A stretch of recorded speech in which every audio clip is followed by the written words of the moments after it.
So, yeah, here we go. Hello and welcome to Vintage Super League week number 4. New decks on display. Perhaps this is going to be David Williams against Luis Scott-Vargas. Dave on 1-2 with this Merfolk deck, and that doesn't look like a Merfolk deck this time around. I see a Trinket Mage. I see Jace the Mind Sculptor, Force of Will, Ancestral Recall. Looks like he's gone toward, I don't know if it's Grixis or just blue-black, but certainly a more controlish build. Just something that I know he's had some success with in Vintage as well. Yeah, actually, the mirror deck that Owen Turtenwald and I played at the finals of the 2010 Vintage Champs was given to both of us by David Williams. So there you go. Luis also seems to have switched decks. That doesn't look like a Pyromancer deck. I see a Thirst for Knowledge in his hand. I see Demonic Tutor, Misstep, Mana Vault. Probably a similarly Grixis-y control deck. I mean, I haven't actually seen red mana. I just know that Lightning Bolt tends to be pretty high value in the sort of base blue control decks these days. Currently pondering. Yeah, I know Williams I saw won some daily events with a Tezzeret build, essentially. You have a couple copies of Jace, maybe 1 or 2 copies of Tezzeret in order to just fetch up the Vault Key combo. It's super efficient. That's just a Planeswalker that says, I win the game next turn unless you do something about it. Was that built into the deck you ran at the Vintage Champs a couple years ago? Was Tezzeret not out yet? We were just trying. Tezzeret was out. We were just trying to figure out how many Tezzeret and how many Jace the Mind Sculptor. And at the last second, we pulled out the one Tezzeret we had for another Jace the Mind Sculptor. It's hard to argue with Jace. We were probably not. We were not pitting the right 2 cards against each other. Yeah, no, I definitely think you want at least one Tezzeret in these lists. Yeah. You also want a couple of Jaces probably, but then it's like the 3rd Jace. I don't know. Right, we had 1 Tezzeret and 2 Jace. We went up to 3 Jace, and the decks I ended up playing against in that event, I would have been happy with 4 Jace. But Mana Drain back then played a much bigger role than it does now. All right, well, Williams goes for a Soul Ring, but LSV's got a Mental Misstep for it.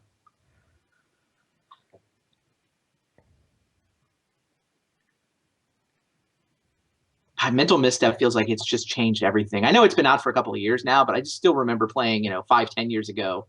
1 mana spells just resolved, and now they just don't. I think that was one of the big problems met with deck was 2 Mental Missteps instead of 4 Mental Missteps. Mm-hmm. The more Vintage I've been playing recently, I mean, Mental Misstep is just incredible. Yeah. Luis used his Demonic Tutor on an Ancestral. Again, used to feel a lot better before you had to run this risk of running it into a Mental Misstep.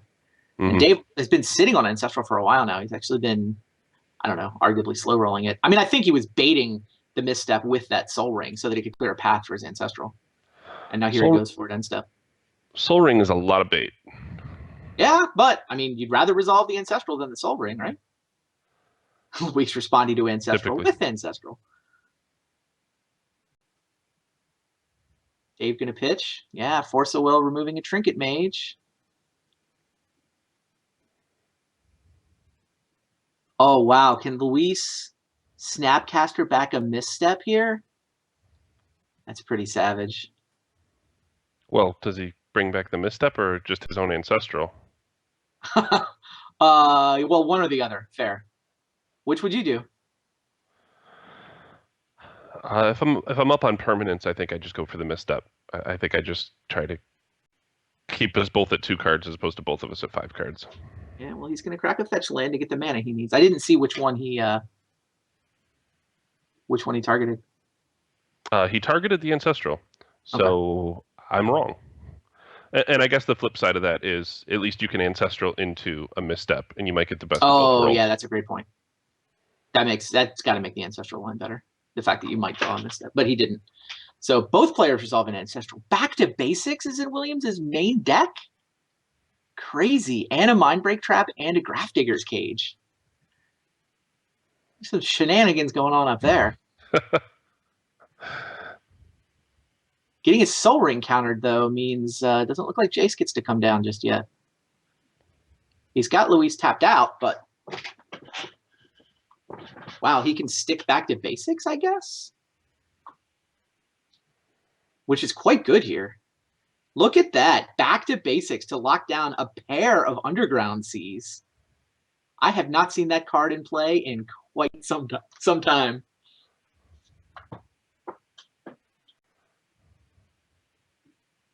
Luis lucky he's got the one basic island. I guess He's very lucky he has the one basic island. It'll be very interesting to see how this plays out versus the alternative of misstepping the Ancestral. Yep. I mean, back to basics would have happened either way. Oh, I thought he drew into the Emerald. It was the top. It was the first card he drew into. Ah. At least that's how. Yeah, it's Mindbreak and Grafdigger's Cage were the second ones. There's a chance I misremembered it, but that's what it looked like.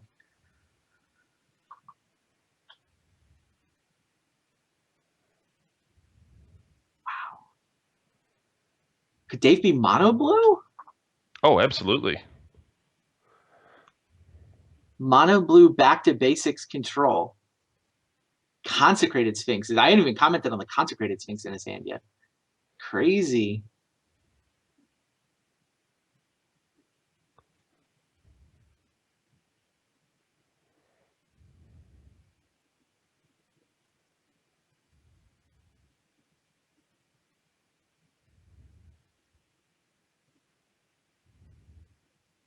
Yeah, that looks mono blue. That's awesome. Oh, and here's definitely. Jace. Yeah, between the back to basics and the main deck cage, yeah, it's. Yeah, I haven't actually played against this list yet. I guess people in chat are saying that it's been floating around Magic Online for a little bit lately. I have not run into it yet. Oh, I guess I played Dave this set too. Huh. I wonder how I pay. I'm starting to think about how I match up against it. And is Eric Froelich playing the same deck as Dave again this week? Because that's my opponent. That's what I would put as a favorite. Yes. I mean, they both played the same deck last time, right? They live together and test together, so right. Decent chance this is what I'll be playing against too. Yeah, I played David in this set as well. Yeah, no, here's Tezzeret from Luis. So he did have a second basic island to go get with his fetch land. He had the Mana Vault, so he's actually able to continue operating even through that back to basics. Wow, Tezzeret is just game here, right? He goes and gets Time Vault. He's already got the key.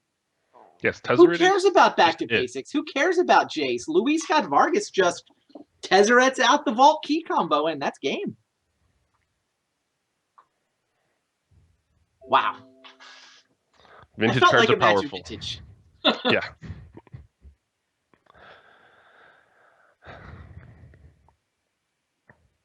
Crazy. Yeah, and that's one of the reasons that maybe Mono Blue isn't quite so popular. Just the fact that you can't actually finish off the game in a hurry, or? Well, no, it's all the restricted cards. When you hit a critical mass of them in your deck, crazy things start to happen. Yeah, Luis definitely used a demonic tutor at one point, and that was what he got with the. That's how he got his ancestral. Yeah, yeah. That's just. I mean, when you go and look at some of the lists out there, like from the Stacks event in New York this year, and some of the others, I mean, it really looks like some of them are just they took the restricted list and then started to weed out cards here and there to fit in 4 Force of Wills and a few more things. They just wanted to see how many restricted cards they could play with, and it ended up being a deck. And no, if you go mono blue, you're certainly surrendering things like the black tutors, for example, and that was definitely relevant there. Yeah, I mean, surrendering the black tutors is not easy. Surrendering Yawgmoth's Will is it's a big step. I mean, yeah, it's such a haymaker. Yeah, no, that's a good point. It's interesting though. It's sort of the second mana denial deck in a row from Williams, right? The Merfolk was coming out from the Null Rod Wasteland direction. Now this is more of a back to basics direction. I mean, I don't know how many are in the list, but that's clearly part of the reason you would play mono blue is so that you can run a card like back to basics. And I think it's an intelligent way to go. But if you look at Chris 3-0 looking at restricting people's mana. Yeah. If you look at a lot of the lists that manage to top 8 some of the vintage events, there's just a lot of decks that can't handle it with the explosive nature of vintage decks. Anything you can do to drastically swing a matchup in your favor, I think, is advisable. Yeah, no, I certainly went that way myself with the Merfolk deck. I mean, probably half a dozen cards off from the one that Dave and Efro ran, but same basic idea. Yeah, and they didn't start testing that until 4 hours before we turned in deck list. Oh, jeez. I didn't hear that part of this. I knew it was a day of Audible. I didn't realize it was 4 hours. Well, because I was going back and forth with Williams, and he even gave me a heads up. He's like, I'm testing with Efro, and I mean, this event really is it's a lot of fun. Yeah. So I didn't mind, but I had actually played in a vintage championship qualifier, and the person who went 5-0 in that event was playing Merfolk, and I went back and looked up some Merfolk lists, looked up the vintage championship Merfolk list, and I was really impressed. And also just playing Oath, I was really impressed at how I thought a Merfolk deck was still favored against Oath, when you would think that wouldn't be the way it would go. Yeah, no, I had seen one that 4-0'd a daily without even having Wastelands. Like, it had Mutavaults where the Wastelands were supposed to be and still 4-0'd the daily. That was what got me started, but it was a week or two before we started. Yeah, it's good. I mean, just being able to deny people the ability to cast spells is powerful. It's 2 copies of Back to Basics in Dave's hand. He mulliganed an initial draw that just kind of didn't do anything. Yeah. Like, it had Moxes, but nothing to accelerate into, so. Even that hand's tough to keep. I mean, it's also tough to mulligan 5. So. Exactly. Luis with a Misdirection. Misdirection, Flusterstorm, Spell Pierce, just all kind of counter magic. Yeah, this already looks really bad for Dave. Snapcaster. He's got what? 2 lands? I mean, he needs to top into some lands. Probably doesn't want to crack that fetch land until after he gets a spin on the top.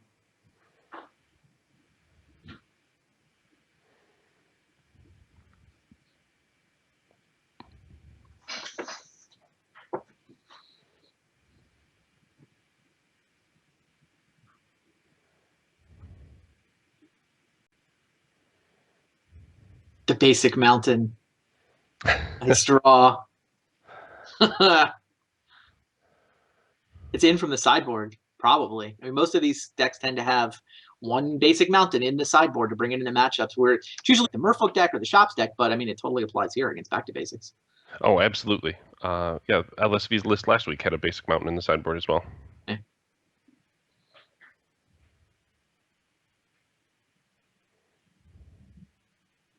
How does this match supposed to play, do you think? I mean, I don't know. It felt like Luis got a little bit lucky to win that game, but maybe not. Maybe it's just that he's got more restricted cards. I still think he was fortunate to win game 1.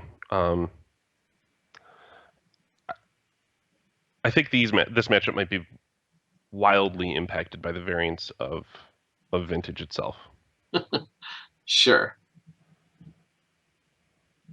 Yeah, I thought Luis was in trouble when he got 2 Underground Seas locked down by a Back to Basics, but his draw was just mana heavy. And he's like, oh, I'll go get a basic island. Here's a Mox, here's a Mana Vault, here's a key, and he was just able to operate without those 2 lands. Yeah, I mean, without seeing his list, I'm going to guess he has 1 or 2 basics in his main. Well, he showed us 2 islands, so I think it's 2 islands main, mountain, and then the board would be my guess at this point. Yeah, but he had already cracked 1 fetch land before he saw Back to Basics was coming, so it seemed pretty lucky just to draw a Vault key. Yes. Although hats off to him for getting a basic with the first fetch land. Yeah.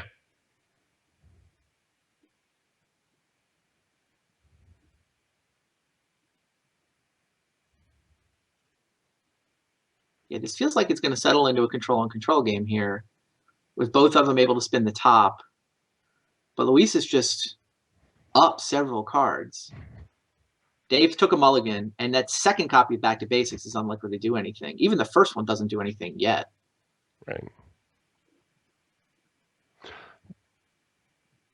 It's tough to get Back to Basics to do a lot of heavy lifting in post-sideboard games. It certainly happens, but it's not the same card as it is in game 1. Sure. I think all these basic lands might also be a reaction to the 3 Merfolk decks last week. I don't know. I certainly, when I chose to run Merfolk, I was looking at some of the lists that were forming. Even Rich Shea had no basic lands in the lists that he was winning daily events with. Like, not a single basic land. It just felt kind of greedy to me. But now I think everybody seems to have a little more respect for Wasteland, more basic lands in the lists this time around.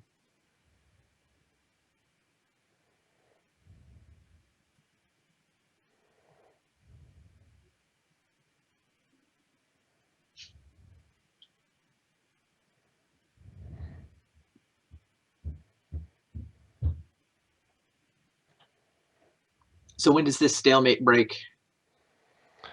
Do they just stare at each other till they both got full hands, or till somebody draws a threat, or what? I think they end up staring at each other for a good long while. And I think that probably favors David, especially after the mulligan. Both of them smoothing out their draws. David certainly has far more basics in his deck. He probably doesn't have as many shuffle. Well, I guess he could have just as many shuffle effects for the top. Yeah, fetch lands are as good as basic islands in here. Yeah, off the top of my head, I was thinking about tutors, but nobody's just firing off tutors. That's just not happening. LSV often sideboards them out when he's playing against control. But the top of your deck tutors, absolutely. Yeah, the demonic is still in there, I'm sure, but yeah, the Empiric and Mystic will probably hit the board.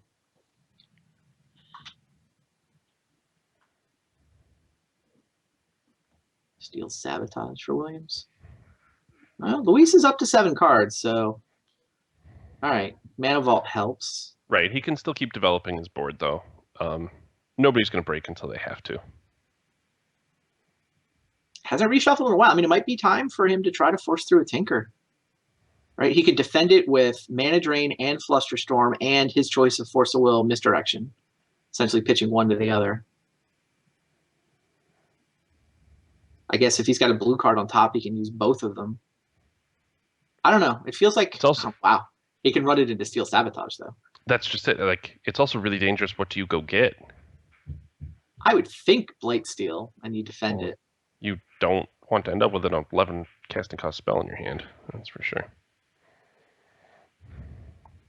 I mean, effectively, that just means... Oh, is that a Mindbreak Trap for Williams, too? All right. Fight on. Luis taps his Mana Vault, taps his Sapphire, sacrifices the Mana Vault to Tinker. So 1 colorless floating, and it's time to fight. Dave has Spell Snare, right? Which doesn't do anything yet. He has Mana Drain, he has Steel Sabotage, he has Mindbreak Trap, which is quite a good counter in this scenario. And David has to decide which one to fight it with. It just has to be the Drain, right? Yes. Oh, he can let it resolve and then fight over his Steel Sabotage is, I guess, the other line you can consider here. But he goes for the Mana Drain. Yeah, no, I think you have to fight this now. I agree. Luis comes back with Pyroblast. Does he spin the top? Yeah, if there's anything useful on top of his library, Dave can put it on top and then flip the Sensei Divining Top onto the top to draw it. Well, there's almost certainly something useful in the top 2 cards of his deck if he didn't sack the Sackland first. Yeah, good point. Never mind. Oh, wow. Figured he's got 2 shots at this. Yeah, the Mindbreak Trap is not active yet, right? Because Luis has only cast 2 spells. Right. So he needs to point one more relevant counter before the Mindbreak Trap becomes relevant. Although Steel Sabotage kind of counts. All right, so he cracked a fetch land to shuffle. He looked with Divining Top and did not flip the Divining Top, so it looks like Tinker's going to resolve. And here comes Blightsteel Colossus. Now, I would certainly assume that David is going to Steel Sabotage it now so that any counterspell from Luis would be the third one. Well, no, because he has so many lands. He'll probably wait to do it on his own turn so Flusterstorm doesn't wreck him? Maybe. Yeah, I think you want to turn on Mindbreak Trap. But if you untap, you just have the 4 lands to cast Mindbreak Trap. I guess. That doesn't play around Flusterstorm either, but yeah. So here's Mana Drain, and now Dave's out of mana for the Spell Snare. Luis didn't put a 2-mana spell onto the stack until now. David tapped out, but he does have the Mindbreak Trap, and now I assume Luis uses a Force of Will here. He ran out of mana too, so he does not get the Flusterstorm, which I'm sure what he would prefer to do here. Yeah. He clearly has to fight. Really? Huh. Wow. He holds on to his Force of Will and allows Steel Sabotage to resolve. Dave was out of gas too. Like if that's that one Force of Will would basically have won the game there, right? That's my point of view on it, but after watching through the first 3 weeks, LSV has played Vintage far better than I have, so I guess I have to defer to his judgment. He's clearly afraid of what Dave can do when he untaps, right? Jace the Mind Sculptor in particular would be a giant savage beating, right? If Dave just goes untap Jace, bounce your Blightsteel, then Luis is completely destroyed. I think that's what he was playing against there. Yeah, he was 1 mana short of being able to get that Flusterstorm involved in the counterfight. And he wasn't able to, I guess, misdirection didn't help him. Yeah, anyway. Luis also clearly knew he had a Jace on top. Mm-hmm. But wow. Yeah, once you tinker for Blightsteel, I feel like you're all in on Blightsteel. But I would have used a Force of Will there. It's a lot easier for us to say when we can see David's hand, but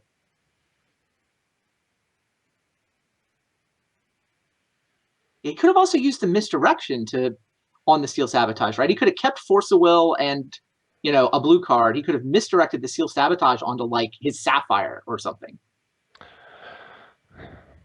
Yeah, it's wild. Could have misdirected and left Force of Will up, but yeah, he's playing the long game here. He wanted to make sure that I guess he could force down his own Jace and make sure Williams didn't get one of his own. You're not buying it?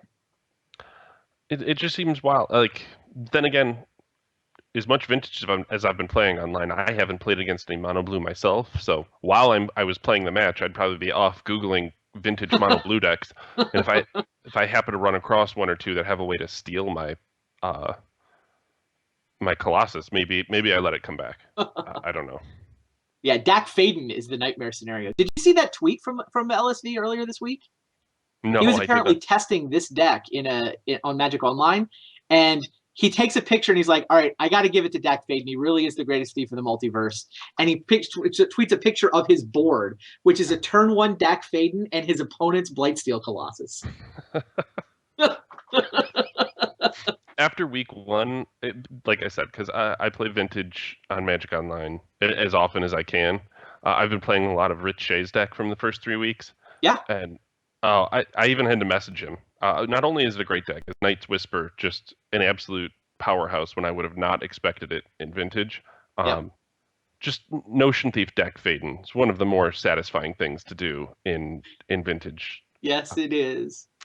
It's just incredible. All right. Well, Luis was able to stick that Jace. Dave hasn't been able to follow up with anything nearly as powerful, though he does have Back to Basics in play now. It's locking down a Volcanic Island, and we can see that Luis has drawn another Volcanic Island. But yeah, Snapcaster gets back the Ancestral. Jace is going to town. I mean, I think Luis didn't need Blightsteel to win this game. What he needed was Jace. Well, yeah, he didn't need Blightsteel. He just needed to make sure nothing went terribly wrong. Right, and by sticking the Jace, that's a Brainstorm effect, right? He can always put Blightsteel back in his library. He could always have Snapcastered the Tinker to get it back out again later. Yeah, he played this game for Jace superiority, and I mean, we could tell that Force of Will, he could have won the fight and just won with the Blightsteel a couple of turns ago. But yeah, Luis has been playing a lot of Vintage and playing it very well. I'm also inclined to defer. No, I've been truly impressed watching the people play every week. I mean, I don't play as much Magic anymore, so I second guess myself a lot, but I have learned a lot watching a lot of these players. Yeah, here's another Snapcaster. Oh, the Spell Snare from way back a million years ago. No, that's not happening. Not when it's 7 cards to 1. Yeah, this is yeah, this is over. I mean, Dave's winning percentage is, I think, an actual 0% here. Yeah. Snapcaster's back, the Tinker, just like we said. Yeah, no, he just needed to getting his Jace down and making sure Williams didn't resolve anything crazy that turn was all it took.